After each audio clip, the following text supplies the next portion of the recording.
So we're back in Tin Can, and in this walkthrough we are going to talk about power transformers and fuses and the power management around that.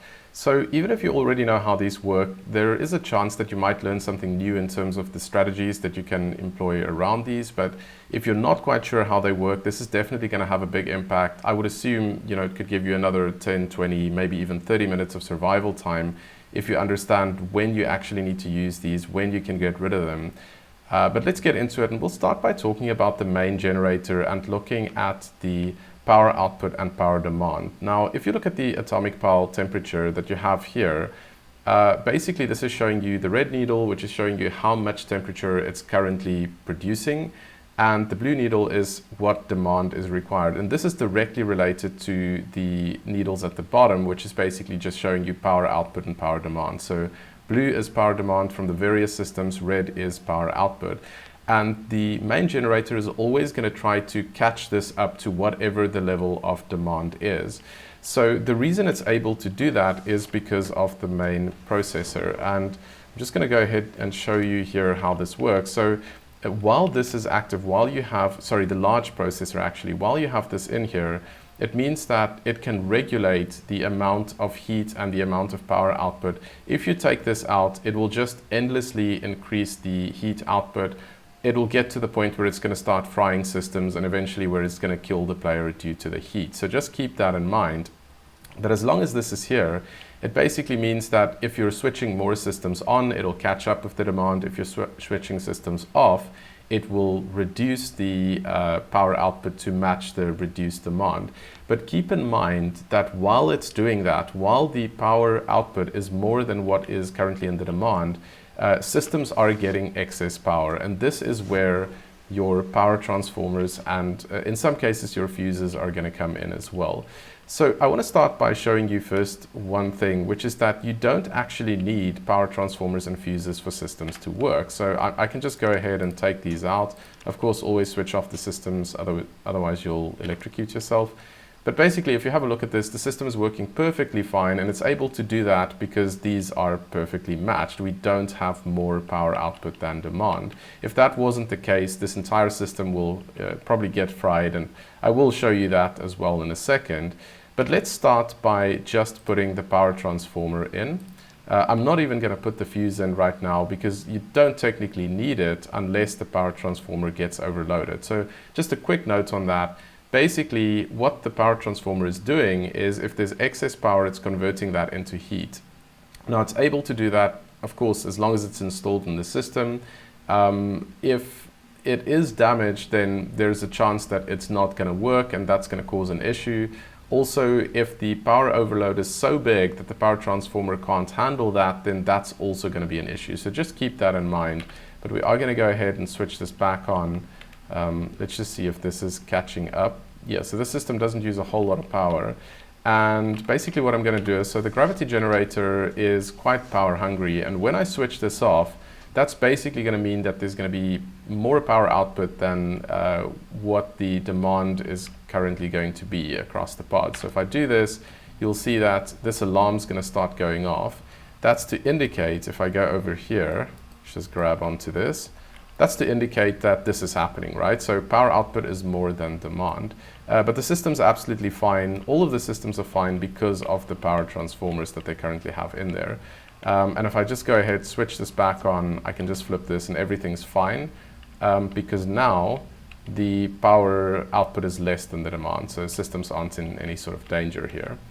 Now let's just assume that this is broken, the power transformer. So we're going to take this out. It's broken or it's getting overloaded or something like that, and we can just see what the fuse is actually going to do for us. So I'm going to switch the system back on, and we're going to see, now hopefully this doesn't cause a fire. I have seen in some cases it can, but in most cases the fuse should still be protecting this system, which is now going to get a power surge that's not going to be handled by the power transformer.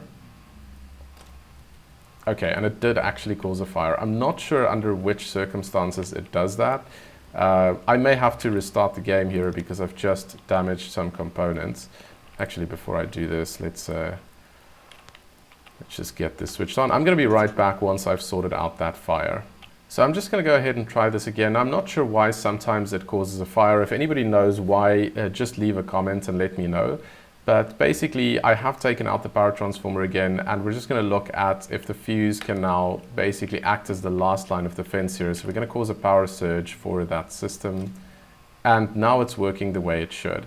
So I'm just going to go ahead and switch this back on, just to get everything back on track.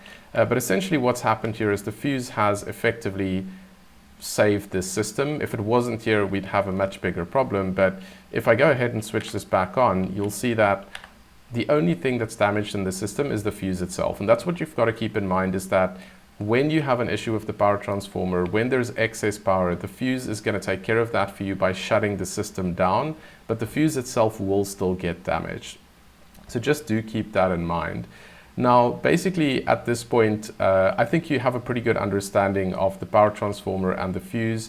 I've mentioned that you don't need these in the systems, but the way I think about it is that if you're going to run a system off the power connector, you definitely want the power transformer in there. I can't think of any scenario where you wouldn't want to do that.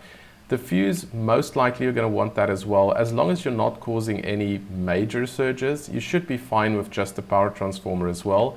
But this is a nice fail-safe to prevent the whole system from getting fried. And I'm going to show you what I mean by that. So let's just do this. We'll take the fuse out completely. I'm going to switch the system back on. It is running off the main power. It's absolutely fine now. But as soon as there is excess power, we are basically going to destroy this whole system. So let's just have a look here. And you can see we're just having components failing all over, and we're completely frying that system. So this is definitely a situation that you don't want to be in when you're playing in survival in Tin Can. But I'm going to show you one more thing here. So I'm just going to restart the system again so that I can show you one final tip on this that's really useful for the long-term survival. Right, so the final tip that I have with regard to the power transformers and the fuses is situations in which you can get away without having these in your systems. And you are eventually going to get to a point where you may not have enough power transformers to run systems. And this is related to battery management as well. So if you've looked at some of my other videos on Tin Can, you'll know that, especially now in my most recent survival runs, I pretty much only keep a battery in the carbon dioxide scrubber. That's the only system that's almost always essential. Everything else, even the oxygen generator, even this system in terms of the temperature management, you can get away with not having batteries in there and just putting them in as you need them. And one of the huge benefits of doing this, of having all of these excess spare batteries that you can use, is that if you end up in a situation where everything's frantic and for whatever reason, let's say a system is broken, you're not sure if it is the power transformer or the fuse, or you don't have backup power transformers and fuses, very simple strategy in that situation is just get rid of the power transformer, the fuse, which could potentially be faulty, or if you don't have them in there, get the power connector out. And when the power connector is out and you're running a system off the battery, you do not need a power transformer, you don't need a fuse either, because the system is always going to get the exact right amount of power. So I can switch the system on now. It's absolutely fine. It is running off the battery.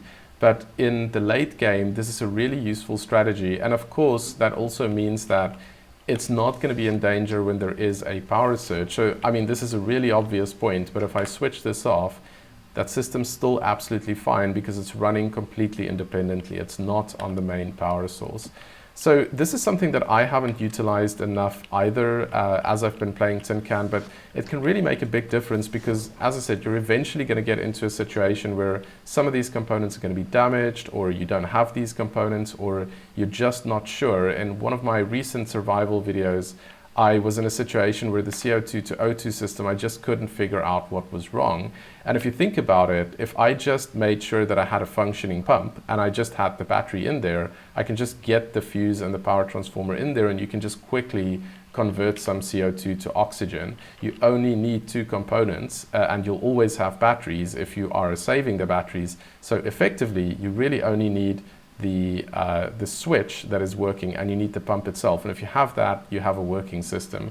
So just keep that in mind for the longer term survival runs. If you haven't seen the rest of my walkthrough and tutorial videos, you can just look for the Tin Can playlist on my channel. And as always, if you like this kind of content, please do like and subscribe, and I'll see you for the next video.